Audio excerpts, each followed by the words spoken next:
Today we're talking about The Wonderful, Beautiful Anne of Green Gables by L.M. Montgomery.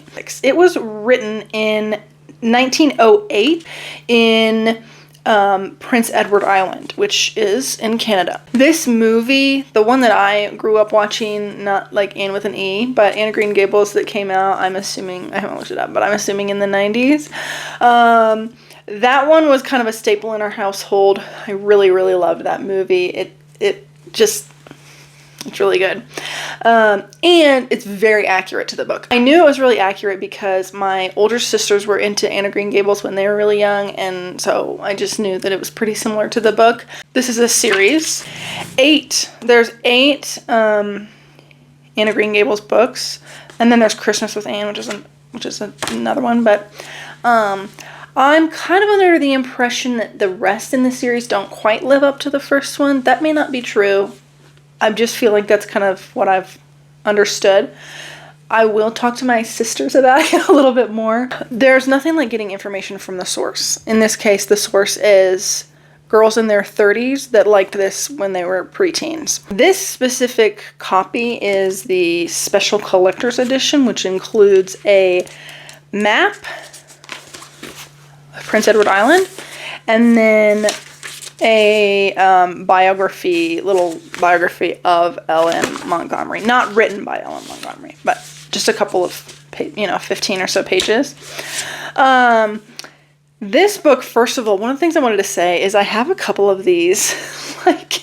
Why did they make books like this in the 90s? This copy was printed in 1998. Gosh, books in the 90s. Why did they make them like this? I much prefer the more modern type of book that is thinner and taller. These books, I had to, which I don't really mind about cracking the spine, but it was not an option. I had to crack the spine because the margins are so tiny. This is like the Lord of the Rings that I have. I have a couple. Actually, let me show you. Okay, so this is solidly in the realm of things that don't really matter, but all of these books were either published or printed in the 90s. And look at this size. This is compared with books from the 2000s, and there's just simply a size difference here of quite a bit. And not to mention they're also way fatter. These books are fat. Now look at this. Look at the margins. Look at the font. Okay? This is YA, so it's not as bad. Margins are quite a bit bigger. YA as well, margins are bigger again. This is the absolute worst of all of these. Why are there so many words on these small pages? Once again, why are there so many words on these small pages? I don't know if it was simply the style, or if it was best for bookshelves, or if they were trying to save on paper or something. Maybe paper was getting more expensive. But books now almost always look like this. Not to mention the paper style is different. This paper is just heavier and it's a little bit less newspapery. These books, really, it feels like newspaper. It's not very smooth paper, and it's very, very light. This book is so much lighter than this book. All that to say, it was kind of hard to read. But as far as, I've owned this book, not for very long, and it's another one of the books that my son just picked for me out of the bookshelf. I just really enjoyed this one. It's YA. I'm not going to do a synopsis of it. This is a classic. Most people know the story of this. If you don't, you can find it somewhere easily. Not just that, but I also really liked it. So I don't want to, I'm not going to go through and nitpick things, which is what I do a lot of the time. But this I just really loved. The story, if you don't know, of Anne of Green Gables it's set in, like I said, early 1900s. And an older brother and sister, they're in their 60s or older 50s or 60s. They decide to adopt a boy from an asylum or an orphanage instead of hiring help, just because they can't really seem to have somebody around all the time, and maybe in the winter they don't have enough work to hire somebody, but they still need a little bit of help since Matthew, the brother, is getting a lot older. There was some miscommunication, there was some issue, and they end up getting Anne, who's obviously a girl, instead of a boy. So, I guess they just have to keep hiring a boy every year, but times were pretty traditional back then. She's not really able to work outside with Matthew. And then Marilla, the sister, pretty much takes her in as like, I'm raising her. It's, this is my realm. I'm going to, teach her the way that I think she needs to be taught. And Matthew's not really supposed to get in on it very much. So she teaches her, homemaking and all sorts of stuff. But Anne is a very imaginative girl. She's 10 when this story starts, which it's kind of a difficult thing to make into a movie. But if you've seen the movie, you know that the actress is way older than 10.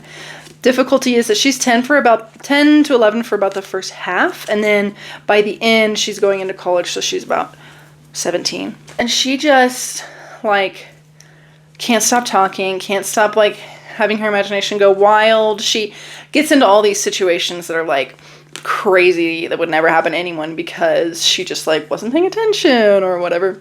One thing that was kind of ended up being a little bit of a theme was that, Marilla and Matthew are really great, especially for the time. They're just really great, parent figures for her. But one thing that was annoying to me was that a lot of the things that happened to Anne, weren't really her fault. And so she would get punished for them, or Marilla would be like, you're so crazy. But it wasn't really her fault. Even when Marilla was like, yeah, that was actually my fault, she still would kind of blame Anne, which was kind of frustrating me. When she put, I don't remember what she put in the cake instead of vanilla. She put something in the cake instead of vanilla. And Marilla was like, what is this? And she was like, it's vanilla, I swear. And she's like, show me the bottle. So she went and got the bottle, and it said vanilla on it. And Marilla was like, oh, I forgot to tell you, the bottle of whatever broke, and I had to put it in this bottle. But you didn't think to smell it? And I'm thinking, okay, I bake a lot, and I've never smelled my vanilla. It's not the most pungent smell in the world. I'm not it's not very pungent. It's really reasonable that you wouldn't smell it. So that was she was like, oh, I guess I should have told you.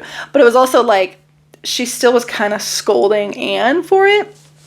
Be like, I don't know who puts vanilla in without smelling. It's well, okay, Anne isn't you. So you should have just told her, knowing who she is, especially. There were a couple of scenes like that were a little bit frustrating, and I also will say that it does get slightly repetitive at about 70%. Just, she's really headstrong. She's getting into these difficult situations. She talks a lot, and I did find myself skimming some of the talking because her dialogue will go on for 2 pages. But I really like Marilla and Matthew, really like their relationship with each other.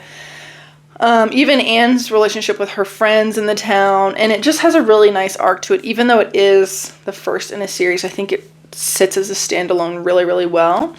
So I may read the others if my sisters say that that it's worth it, but otherwise I probably won't.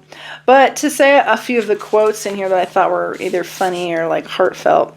After Anne goes on, this is when they hadn't had her for very long. I think it was after her first Sunday going to church.